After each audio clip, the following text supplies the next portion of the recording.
నమస్తే, welcome to city cable news. ముందుగా headlines చూద్దాం.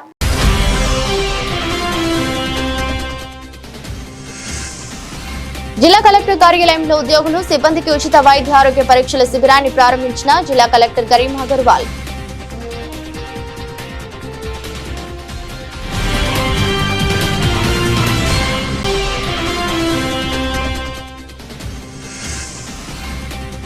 జిల్లా పోలీస్ కార్యాలయంలో సెల్ ఫోన్ రికవరీ మేళా 13 లక్షల విలువ గల ఫోన్లను రికవరీ చేసినట్లు వెల్లడించిన జిల్లా ఎస్పీ మహేష్ బెగీతే.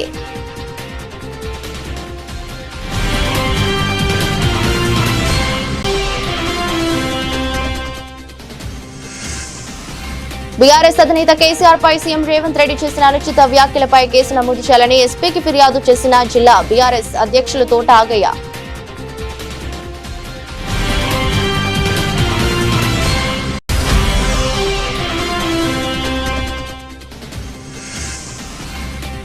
ఈ నెల 28న వరంగల్లో నిర్వహించే రాష్ట్ర స్థాయి సదస్సుకు కార్మికులు హాజరు కావాలని పిలుపునిచ్చిన ఏఎఫ్టీయూ నాయకులు.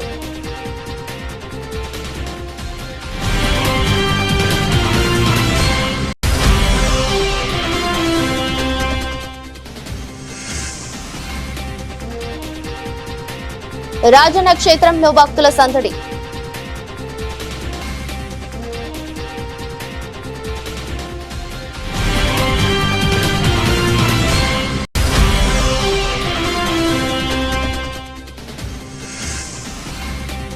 మంత్రి వివేక్ కు స్వాగతం పలికిన తంగలపల్లి మండల కాంగ్రెస్ నాయకులు.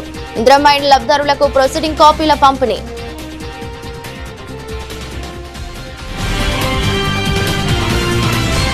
జిల్లా సమీకృత కార్యాలయాల సముదాయంలో గ్రామీణ అభివృద్ధి శాఖ కార్యాలయంలో ఉద్యోగులు సిబ్బందికి ఉచిత వైద్య ఆరోగ్య పరీక్షల శిబిరాన్ని జిల్లా కలెక్టర్ కరీం అగర్వాల్ ఈ రోజు ప్రారంభించారు. ఈ సందర్భంగా జిల్లా కలెక్టర్ బీపీ పరీక్షలు చేయించుకున్నారు. సెర్ప్ ఎరెక్షన్ టీపీఏ బీమా సంస్థ, జిల్లా గ్రామీణాభివృద్ధి సంస్థ కార్యాలయంలో Yashoda hospitals Malakpet Hyderabad, Sarath Maxivision Karimnagar వారి సహకారంతో ఉచిత సమగ్ర వైద్య శిబిరం నిర్వహించగా జిల్లా కలెక్టర్ కరీం అగర్వాల్ ముఖ్య అతిథిగా హాజరై ప్రారంభించారు. జిల్లా కలెక్టర్ కరీం అగర్వాల్ మాట్లాడుతూ ఉద్యోగులు తమ ఆరోగ్యంపై ప్రత్యేక శ్రద్ధ వహించాలని సూచించారు. జనరల్ ఫిజిషియన్, గుండె, స్త్రీ, నేత్ర వైద్య నిపుణులు సమగ్ర ఆరోగ్య పరీక్షలు నిర్వహించారు. శిబిరంలో అధికారులు, సిబ్బంది పెద్ద సంఖ్యలో పాల్గొని ఉచిత వైద్య సేవలను వినియోగించనున్నారు. ఈ కార్యక్రమంలో జిల్లా గ్రామీణ అభివృద్ధి అధికారి లక్ష్మీనారాయణ, డిపిఓ జైలిశీల పాల్గొన్నారు. జిల్లా పోలీసులు మొబైల్ ఫోన్ రికవరీలో 76.8% మొబైల్ రికవరీ రేటు సాధించి రాష్ట్రంలో 3వ సంవత్సరం ప్రథమ స్థానంలో నిలవటం జిల్లా పోలీస్ యంత్రాంగం నిరంతర పర్యవేక్షణ, సాంకేతిక పరిజ్ఞానాన్ని సమర్థవంతంగా వినియోగించిన తీరుకు నిదర్శనమని జిల్లా ఎస్పీ మహేష్ బెగీతే తెలిపారు. ఈ రోజు జిల్లా పోలీస్ కార్యాలయంలో ఏర్పాటు చేసిన సెల్ ఫోన్ రికవరీ మేళాతో జిల్లాలో గత కొన్ని రోజుల నుండి పోయిన చోరీకి గురైన సుమారు 13 లక్షల విలువ గల 90 ఫోన్ల ఆచూకీ మన రాష్ట్రంలోనే కాకుండా పొరుగు రాష్ట్రాలలోని వివిధ ప్రాంతాల నుండి రికవరీ సంబంధిత మొబైల్ ఫోన్ల యాజమానులకి అందజేశారు. ప్రస్తుత రోజుల్లో మొబైల్ ఫోన్ లేదనే ఒక చిన్న లావాదేవీ కూడా చేయలేని మన యొక్క విలువైన సమాచారం, బ్యాంక్ అకౌంట్స్, పాస్వర్డ్స్ వంటివి మొబైల్ సేవ్ చేసి పెట్టుకుంటారని తెలిసిన నేరగాళ్లు మొబైల్ దొంగిలించి వీక్ పాస్వర్డ్స్ లను బ్రేక్ చేసి ఫోన్ పే, గూగుల్ పే తదితర మాధ్యమాల ద్వారా డబ్బులు కాజేస్తున్నారని ఎస్పీ తెలిపారు. మొబైల్ ఫోన్ పోగొట్టుకున్న వ్యక్తులు కేవలం మొబైల్ ఫోన్ మాత్రమే కాకుండా తమ వ్యక్తిగత సమాచారంతో సహా డబ్బులను కూడా కోల్పోవడం జరుగుతుందన్నారు. ఎవరైనా మొబైల్ పోగొట్టుకున్నా లేదా దొంగలించబడినా వెంటనే సిఐఆర్ పోర్టల్ నందు బ్లాక్ చేసి సంబంధిత పోలీస్ స్టేషన్ లో సమాచారం ఇవ్వాలని సూచించారు. సెకండ్ హ్యాండ్ మొబైల్ ఫోన్ కొనుగోలు చేసేవారు తప్పనిసరిగా సంబంధిత మొబైల్ షాప్ యాజమాని నుండి బిల్లు లేదా రసీదు తీసుకోవాలని, తక్కువ ధరకు లభిస్తుందని భావించి దొంగలించబడిన ఫోన్ అని తెలియక కొనుగోలు చేసిన అమాయక ప్రజలు ఇబ్బందులు ఎదుర్కొంటున్నారని అన్నారు. దొంగలించి వడిన మొబైల్ ఫోన్ అని తెలిసి కూడా కొనుగోలు చేసిన వారిపై క్రిమినల్ కేసులు నమోదు చేసి కఠిన చర్యలు తీసుకోబడతాయన్నారు. కార్యక్రమంలో అదనపు SP Chandraiah, RI Suresh, IT core SI Kiran Kumar, RI Yadagiri, constable Raja Tirumalesh ఉన్నారు.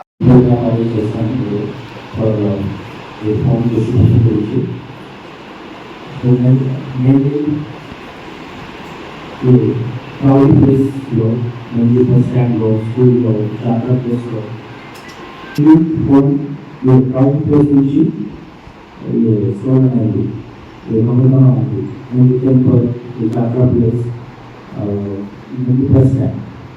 We को ये place में तो फोन की IAM ये सारा नंबर होता है. फोन की और सेपरेट नंबर होती है, सेम की और सेपरेट. तो उनका दोनों करवाना था. ये डिटेल्स का आवश्यक पुलिस की मोबाइल फोन फाइंड कर. సో ఆ బిల్ కొంచెం కేర్ఫుల్గా హౌస్లో పెట్టింది. ఇంకా ఉంది కూడా ఎవిడెన్స్ ఉంది దీంట్లో. ఇది second point. The third point, old phone only the shop owners, the company shop owners see which are old phone. If you old phone, same time only, for example, the Samsung phone. Only Samsung company shops only. So, old phone, same time only the company shop key which are the very person. Because 100% మీకు కొంచెం ఎక్కువ డబ్బు ఇచ్చాము, కానీ మీ గురించి phone చేస్తే ఇది తర్వాత ఈ సైబర్ కాల్ గురించి యూజ్ చేస్తాము. సో ఈ ఓల్డ్ ఫోన్ కూడా సేమ్ టైంలో ఈ కంపెనీకి ఉంటుంది.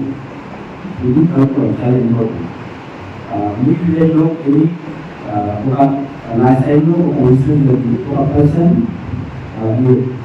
ఓల్డ్ ఫోన్ రిప్లేస్ నాకు న్యూ ఫోన్ తీసుకున్నారు. ఇది ఒక ఇది కూడా రాష్ట్రంలో ఇన్సిడెంట్ జరిగింది. Phone replacement, old phone new phone. So మీకు ఎనీ పర్సన్ ఫైండ్ చేస్తే పోలీస్కి ఇన్ఫార్మ్ చేయండి. రాష్ట్రంలో ఎల్నినో ప్రభావం వల్ల వర్షాలు పడక రైతులు ఇబ్బందులు పడుతుంటే కాళేశ్వరం ప్రాజెక్టు గేట్లు తెరవాలని కోరిన బీఆర్ఎస్ నాయకులపై సీఎం రేవంత్ రెడ్డి చేసిన అనుచిత వ్యాఖ్యలను తీవ్రంగా ఖండిస్తున్నట్లు బీఆర్ఎస్ రాజన్న సిరిసిల్ల జిల్లా అధ్యక్షుడు తోట ఆగయ్య పేర్కొన్నారు. ఈ రోజు సీఎం రేవంత్ రెడ్డిపై కేసు నమోదు చేయాలని బీఆర్ఎస్ నేతలతో కలిసి జిల్లా ఎస్పీ మహేష్ పి గీతకు ఫిర్యాదు చేశారు. వర్షాభావ ప్రభావం వల్ల రైతుల పంటలు ఎండిపోతున్నాయని, కాళేశ్వరం ప్రాజెక్టులోని కన్నెపల్లి వద్ద గేట్లు ఎత్తి నీటిని విడుదల చేయాలని కోరిన బీఆర్ఎస్ అధినేత కేసీఆర్ మాజీ మంత్రి హరీష్ రావులపై సీఎం రేవంత్ రెడ్డి అనుచిత వ్యాఖ్యలు చేయడానికి తీవ్రంగా ఖండిస్తున్నట్లు తోట ఆగయ్య వెల్లడించారు. రైతుల కోసం నీళ్లు అడిగితే రక్తం చిందించాలని ఒక ముఖ్యమంత్రి హోదాలో ఆయన మాట్లాడటం సరికాదన్నారు. దీనిపై పోలీసులకు ఫిర్యాదు చేసినట్లు తెలిపారు. కార్యక్రమంలో కొండూరి రవీంద్రరావు, తులా ఉమా, గూడూరు ప్రవీణ్, బొల్లి రామ్మోహన్, ఏనుగు రవీందర్రెడ్డి, జరగామ శరత్ రావు, మున్సిపల్ చైర్పర్సన్ జిందం కళ తదితరులు ఉన్నారు. జై తెలంగాణ, జై తెలంగాణ.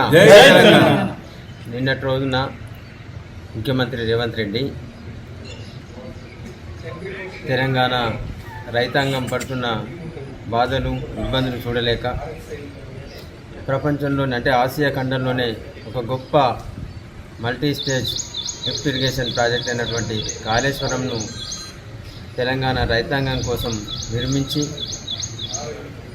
ఇవాళ వర్షాలు పడక ఎల్నినో ప్రభావంతో చెరువులన్నీ ఖాళీ అయిపోయి భూగర్భ జలాలు అడిగంటిన నేపథ్యంలో గౌరవనీయులు తెలంగాణ రాష్ట్ర సాధకులు తెలంగాణ రాష్ట్రం సాధించి ఇలా కాళేశ్వరం కట్టి రైతులకు అనేక ఫలాలను అందజేసిన, అభివృద్ధి ఫలాలను అందజేసిన తొలి ముఖ్యమంత్రి వర్యులు కె చంద్రశేఖరరావు గారి సూచనతోటి రాష్ట్ర మాజీ మంత్రివర్యులు హరీష్ రావు గారు, అట్లాగే రాష్ట్ర మాజీ మంత్రివర్యులు సిరిసిల్ల శాసనసభ్యులు party working president KT Rama Rao గారు ఇలా కాళేశ్వరం ప్రాజెక్టులో భాగమైన కన్నెపల్లి పంప్ హౌస్ ద్వారా నీళ్లు లిఫ్ట్ చేసి అట్టి నీటిని చెరువులన్నింటిను నింపి ప్రాజెక్టులను నింపి తెలంగాణ రైతాంగానికి నీళ్ళు ఇవ్వమంటే ముఖ్యమంత్రి రేవంత్ రెడ్డి ఇష్టం వచ్చినట్టుగా మూసీ నది మురికినంత ఆయన నోటి నుంచి ప్రవహించినట్టుగా ఇలా బూతులు మాట్లాడి అనేక అంటే ఒక ముఖ్యమంత్రి స్థాయి మనిషి మాట్లాడేంత తక్కువగా మాట్లాడి రైతులకు నీళ్ళు ఇవ్వమంటే మరి వాళ్ళ రక్తాన్ని హరీష్ రావు గారిని, కెటి రామారావు గారిని ఎవరైతే ఈ ప్రభుత్వానికి వ్యతిరేకంగా మాట్లాడుతున్నారని చెప్పేసి వాళ్ళ రక్తాన్ని పొలాల మీద చల్లితే మరి పంటలు పండియమని చెప్పిండు. ఈ రాష్ట్ర అభివృద్ధి కోసం, తెలంగాణ రాష్ట్రం కోసం పనిచేసిన మంత్రులను అట్లాగే తెలంగాణ పోరాట యోధులను పట్టుకొని మాట్లాడిన రేవంత్ రెడ్డి ముఖ్యమంత్రి మీద కేసు పెట్టారని చెప్పేసి ఇలా రాజన్న సిరిసిల్ల జిల్లా ఎస్పీ గారికి వినతి పత్రం ఇవ్వడం జరిగింది. అదే ముఖ్యమంత్రి రేవంత్ రెడ్డి ఆంధ్రాలో ఒక వైసీపీ నాయకుడు ఆయన పట్ల ఏదో టీవీ డిబేట్లో మరి ముఖ్యమంత్రి అంటే ఏం చేస్తున్నాడు, తెలంగాణ ముఖ్యమంత్రి అంటే ఢిల్లీకి పైసలు మోస్తున్నాడు, ఇక్కడ అన్ని కాంట్రాక్టర్ల దగ్గర అట్లాగే ల్యాండ్ మాఫియా దగ్గర డబ్బులు వసూలు చేసి ఢిల్లీకి మూటలు మోస్తున్నాడు. ఒక డెలివరీ బాయ్గా పనిచేస్తున్నాడు. ఆయన ముఖ్యమంత్రిగా పనిచేస్తున్నాడు అన్నందుకు ఆంధ్రాకు పంపించి ఇలా ఆయన అరెస్ట్ చేయించింది. మరి నువ్వు ఇంత నీచంగా ఇంత తక్కువగా మాట్లాడిన నిన్ను అంటే హరీష్ రావు గారిని కేటీ రామారావు గారిని వాళ్ళ రక్తం కళ్ళ చూస్తున్నాం, వాళ్ళ రక్తం పంటల పొలాల మీద చల్లాలని మాట్లాడిన మీద నీ మీద ఎందుకు కేసు పెట్టద్దని ఇలా బీఆర్ఎస్ శ్రేణులంతా మేమంతా కూడా ప్రశ్నిస్తూ ఉన్నాం. తప్పకుండా ముఖ్యమంత్రి రేవంత్ రెడ్డి మీద కూడా కేసు నమోదు చేయాలని చెప్పేసి మేము దరఖాస్తు ఇచ్చినాం. ఆయన కూడా తీసుకొచ్చి అక్కడ ఆంధ్రప్రదేశ్ నుంచి పట్టుకొచ్చి ఏదైతే ఇలా తెలంగాణ పోలీసు అరెస్ట్ చేసి తీసుకొచ్చిర్రో రేవంత్ రెడ్డిని కూడా అరెస్ట్ చేసి లోపల పెట్టాలని చెప్పేసి మేము డిమాండ్ చేస్తూ ఉన్నాం. కార్మికులు పోరాడి సాధించుకున్న హక్కులను కాలరాస్తూ కేంద్రం నల్ల చట్టాలను తీసుకువచ్చిందని ఏఐఎఫ్టీయూ నాయకులు వెల్లడించారు. ఈ రోజు సిరిసిల్ల ప్రెస్ క్లబ్ లో ఏర్పాటు చేసిన మీడియా సమావేశంలో మాట్లాడారు. ఈ నెల 28న వరంగల్ జిల్లాలో నిర్వహించే రాష్ట్ర స్థాయి సదస్సుకు కార్మికులు తరలి రావాలని ఏఐఎఫ్టీయూ నాయకులు పిలుపునిచ్చారు. ఈ మేరకు కరపత్రాలను ఆవిష్కరించారు. ఎన్నికల ముందు కార్మికుల పక్షాన మాట్లాడిన పార్టీలు ఎన్నికల్లో గెలిచాక కార్మికుల బాగోగులు పట్టించుకోకుండా మోసం చేస్తున్నాయని ఎద్దేవా చేశారు. కార్మిక చట్టాలను నిర్వీర్యం చేసే పార్టీలకు భవిష్యత్తులో బుద్ధి చెప్పాలని పిలుపునిచ్చారు. సమావేశంలో రాష్ట్ర కార్యవర్గ సభ్యులు సోమిశెట్టి దశరథం, ఏఐఎఫ్టీయూ రాష్ట్ర కమిటీ సభ్యులు ఒల్లాల కిషోర్, భామండ్ల రవీందర్, మచ్చ అనసూర్య, సలేంద్రి, ఎల్లయ్య, ముత్తంగి వసంత, మాసం ఆంజనేయులు తదితరులు పాల్గొన్నారు. ఈ నెల 28న వరంగల్లో ఏఎఫ్టీయూ మరియు తెలంగాణ రైతు కూలీ సంఘం తరఫున ఉమ్మడి కార్యక్రమాన్ని నిర్వహిస్తున్నారు. అందులో భాగంగానే కేంద్ర రాష్ట్ర ప్రభుత్వాలు అనుసరిస్తున్న కార్మిక ప్రజా వ్యతిరేక విధానాలు, దాన్ని ఎండగట్టే విధానాలను అక్కడ వివరించబడతాయి. ఏదైతుందో కేంద్ర రాష్ట్ర ప్రభుత్వాలు ఇప్పటి వరకు కార్మికులు పోరాడి సాధించుకున్న హక్కులను కాలరాస్తూ 44 చట్టాలుగా మార్చి తర్వాత నల్ల చట్టాలను గతంలో కూడా ఢిల్లీ దగ్గర 1 సంవత్సరం పాటు వాళ్ళు ధర్నా చేసి అధ్యక్షులు కూడా వెనకకు తీసుకుంటారని చెప్పారు. ఇప్పటి వరకు కూడా అలాంటి ఏమీ రిటర్న్ తీసుకోలేదు. పార్లమెంట్లో బిల్లు పెట్టి దాన్ని రిటర్న్ చేస్తున్నట్టు కానీ రిటర్న్ తీసుకుంటున్నట్టు ఇంతవరకు కూడా ప్రకటించలేదు. అందులో భాగంగానే ప్రజలను, కార్మికులను, కర్షకులను మొత్తం చైతన్యవంతులను చేయడం ఉద్దేశంలో భాగంగానే వరంగల్లో ఈ కార్మిక సదస్సు మరియు రైతు కూలీ సంఘం తరఫున ఉమ్మడి కార్యక్రమం నిర్వహిస్తున్నాము. దానిలో సిరిసిల్ల ప్రాంతం నుండి కార్మికులు, కర్షకులు, విద్యార్థులు, మేధావులు అందరూ పెద్ద ఎత్తున పాల్గొని అలాంటి కార్యక్రమం విజయవంతం చేయాలని కోరుచున్నాం. ఈ నెల 28న వరంగల్లో జరిగే కార్మిక, కర్షక, బలహీన వర్గాల రాష్ట్ర స్థాయి సదస్సును జయప్రదం చేయాలని చెప్పి ఈరోజు సిరిసిల్లలో ఆ సభ యొక్క కరపత్రాన్ని విడుదల చేయడం జరిగింది. ఏదైతే గత 12 సంవత్సరాలుగా కేంద్రంలో అధికారంలో ఉన్నటువంటి బీజేపీ ప్రభుత్వం అనుసరిస్తున్నటువంటి కార్మిక, కర్షక వ్యతిరేక విధానాలను ఎండగడుతూ కార్మిక వర్గం కోసం, కర్షక వర్గం కోసం భవిష్యత్ పోరాటాల నిర్ణయం అట్టి సభలో జరగబోతా ఉంది. ఏదైతే మోడీ ప్రభుత్వం నిరంకుశంగా రైతు ఉద్యమాలను, కార్మిక ఉద్యమాలను ఉక్కు పాదంతో అణగదొక్కుతూ కార్మిక చట్టాలను నిర్వీర్యం చేస్తూ ఏదైతే వ్యవసాయ రంగంలో బడా బూర్జోత్పాదారుల పెట్టుబడిదారులను ప్రోత్సహిస్తూ విదేశీ సంస్థలను కార్పొరేట్ రంగాలను ముందుకు తీసుకొచ్చి రైతులను, రైతు కూలీలను ఈరోజు సర్వనాశనం చేస్తూ ఉన్నారు. అలాగే రాష్ట్రంలో మేము ప్రజాప్రభుత్వం అని చెప్పుకునే కాంగ్రెస్ ప్రభుత్వం ఈరోజు పూర్తిగా రైతు, కార్మిక వ్యతిరేక విధానాలని అవలంబిస్తూ ఉన్నాయి. బూర్జువా ప్రభుత్వాలు ఏవైనా అధికారం రావడం కోసం అవసరమైతే నక్సలైజ్ ఎజెండా అనే మాయ జెండా అని చెప్పుకొని ఎన్నికల ప్రచారంలో ఉంటారు. తీరా అధికారంలోకి వచ్చిన తర్వాత ఆ ఓట్లేసిన ప్రజల్ని ఉక్కు పాదంతో అణగదొక్కుతూ ఉన్నారు. ఈరోజు రాష్ట్రంలో ఏదైతే 420 420 హామీలతోని అధికారంలోకి వచ్చిన కాంగ్రెస్ ఈరోజు అధికారంలోకి వచ్చి 2.5 సంవత్సరాలు గడుస్తున్నా పేద ప్రజలను ఎవ్వరూ కూడా, ఏ ఒక్క వర్గం కూడా సంతృప్తిగా లేదు. ఏదో తూతూ మంత్రంగా ఏవో చిన్నగా పథకాలను ప్రజల్లోకి తీసుకెళ్ళి మభ్యపెడుతూ పరిపాలన కొనసాగిస్తూ ఉన్నారు.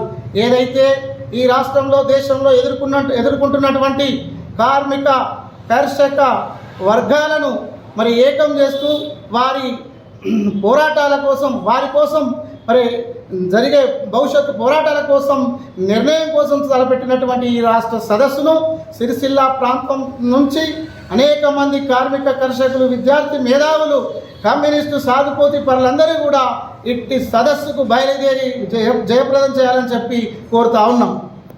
వేములవాడలోని శ్రీ రాజరాజేశ్వర స్వామి దేవస్థానం అనుబంధ ఆలయమైన శ్రీ భీమేశ్వర స్వామి ఆలయాన్ని తెలంగాణ ప్రభుత్వ విప్ వేములవాడ శాసనసభ్యులు ఆది శ్రీనివాస్ ఈరోజు దర్శించుకుని ప్రత్యేక పూజలు నిర్వహించారు. ఆలయానికి విచ్చేసిన ఆది శ్రీనివాస్ కి ఆలయ అర్చకులు వేద మంత్రాలతో స్వాగతించి ఘనంగా స్వాగతం పలికారు. అనంతరం స్వామివారి సన్నిధిలో ప్రత్యేక పూజలు నిర్వహించిన ఎమ్మెల్యేకు ఆలయ మండపంలో అర్చకులు తీర్థ ప్రసాదాలు అందజేసి వేద ఆశీర్వచనం అందజేశారు. భీమేశ్వర ఆలయం భక్తులతో కిటకిటలాడింది. సోమవారం కావడంతో భక్తుల రద్దీ కనిపించింది. వివిధ ప్రాంతాల నుంచి ఆలయానికి చేరుకున్న భక్తులు రాజన్నకు ప్రీతిపదమైన కోడలను కట్టేసి భీమన్నను దర్శించుకుని మొక్కులు చెల్లించుకున్నారు. భక్తులకు ఎలాంటి ఇబ్బందులు కలగకుండా ఆలయ అధికారులు అన్ని ఏర్పాట్లు చేశారు.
తగలపల్లి మండలం జిల్లెల్ల ఎక్స్ రోడ్డు వద్ద మండల కాంగ్రెస్ అధ్యక్షులు మునిగెల రాజు, మాజీ అధ్యక్షులు ప్రవీణ్ ఆధ్వర్యంలో మంత్రి వివేక్ పూల బొకే అందించి స్వాగతం పలికారు. అనంతరం అంబేద్కర్ విగ్రహానికి పూలమాలలు వేసి నివాళులర్పించారు. జిల్లాల గ్రామ పంచాయతీ పరిధిలో నూతనంగా మంజూరైన ఇందిరమ్మ ఇళ్ల ప్రొసీడింగ్ కాపీలను మండల కాంగ్రెస్ అధ్యక్షులు మునిగేల రాజు అందజేశారు.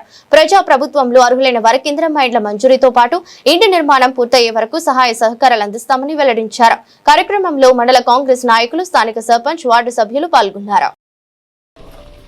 ఏదైతే తెలంగాణ ప్రజాప్రభుత్వం రేవంత్ రెడ్డి గారి ప్రభుత్వం ఇందిరమ్మ ఇళ్లను నిరుపేద కుటుంబాలకు, ఏదైతే ఇల్లు లేని నిరుపేద కుటుంబాలకు సొంత ఇంటి కళ నెరవేర్చాలనే ఒక ఏకైక లక్ష్యం కొద్ది ప్రభుత్వం ఏదైతే ముందుకు పోతా ఉందో అందులో భాగంగా మొదటి విడతలో ఇచ్చిన ఇందిరమ్మ ఇల్లు కొంతమంది అనివార్య కారణాల వల్ల కట్టలేని స్థితిలో ఉన్నోళ్ళు, లేకపోతే కొన్ని కారణాల వల్ల కట్టలేకపోయిన వాళ్ళు, వారి స్థానంలో వేరే వారికి ప్రొసీడింగ్లను ఈరోజు జిల్లాల గ్రామంలో 11 ఉంటే అందులో 8 ప్రొసీడింగ్లు ఈరోజు పంపిణీ చేయడం జరిగింది. అదేవిధంగా ఇప్పుడు సెకండ్ విడతలో కూడా దాదాపుగా నాకు తెలిసి 20 ఇందిరమ్మ ఇండ్లు జిల్లాల గ్రామానికి శాంక్షన్ అయినాయి. వీరు కూడా స్థానిక సర్పంచ్ గారికి, అలాగే వారి పాలక వర్గానికి, మా కాంగ్రెస్ పార్టీ నాయకత్వానికి, ఇందిరమ్మ కమిటీకి, వీరందరికీ మీ అందరికీ సూచన చేస్తున్నాం. ఇక్కడ స్థానికంగా నిరుపేదల్ని గుర్తించి ఎటువంటి అవకతవకలు లేకుండా ఈ ప్రజాప్రభుత్వ ఆలోచనకు అనుగుణంగా మీరందరూ నిరుపేదలకు ఇందిరమ్మ ఇళ్లను శాంక్షన్ చేసి ముందుకు నడపాలని, వారందరూ ఇల్లు కట్టుకునే విధంగా ప్రోత్సహించి వారికి సహాయ సహకారాలు అందించాలని, వారు కట్టుకోవడానికి వారికి ఏదైనా అవసరం ఇసుకనో ఇంకో ఏదైనా అవసరం ఉండి ఉంటే అధికార దృష్టికి తీసుకుపోయి ఆ సమస్యను పరిష్కరిస్తూ వారి ఇందిరమ్మ ఇళ్లను కట్టుకునే విధంగా ప్రోత్సహించాలని మీ అందరికీ సూచన చేస్తూ ఇలా రాబోయే రోజుల్లో కూడా ఈ జిల్లాల గ్రామానికి ప్రజాప్రభుత్వం నుండి మీ అందరం తోడుగా ఉంటాం. రాబోయే ఎటువంటి అభివృద్ధి కార్యక్రమాలు కావచ్చు, ఇందిరమ్మ ఇల్లు కావచ్చు, ఇంకేదైనా కావచ్చు, మీ అందరం తోడుగా ఉంటామని సందర్భంగా తెలియజేస్తాం. వార్తలు ముగించే ముందు మరోసారి హెడ్లైన్స్.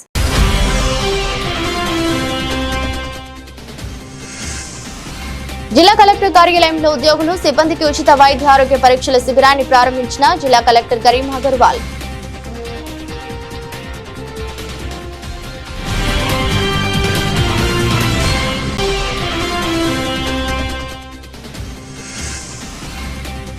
జిల్లా పోలీస్ కార్యాలయంలో సెల్ ఫోన్ రికవరీ మేళా 13 లక్షల విలువ గల ఫోన్లను రికవరీ చేసినట్లు వెల్లడించిన జిల్లా ఎస్పీ మహేష్ బెకీతే.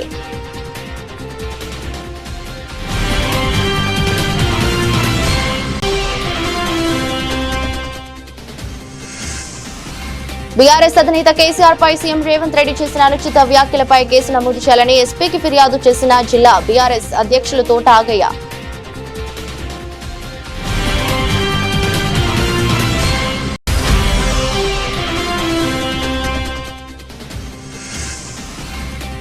ఈ నెల 28న వరంగల్లో నిర్వహించే రాష్ట్ర స్థాయి సదస్సుకు కార్మికులు హాజరు కావాలని పిలుపునిచ్చిన ఏఎఫ్టీయూ నాయకులు.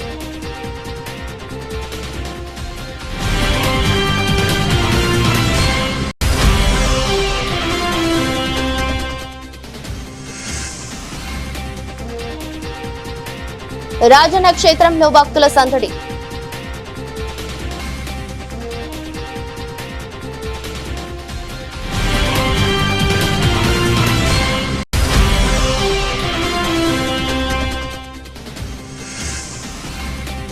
మంత్రి వివేక్ కు స్వాగతం పలికిన తంగలపల్లి మండల కాంగ్రెస్ నాయకులు. ఇందిరమ్మ ఇండ్ల లబ్ధిదారులకు ప్రొసీడింగ్ కాపీల పంపిణీ.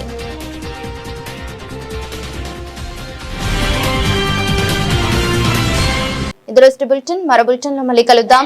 అంతవరకు సెలవు. నమస్కారం.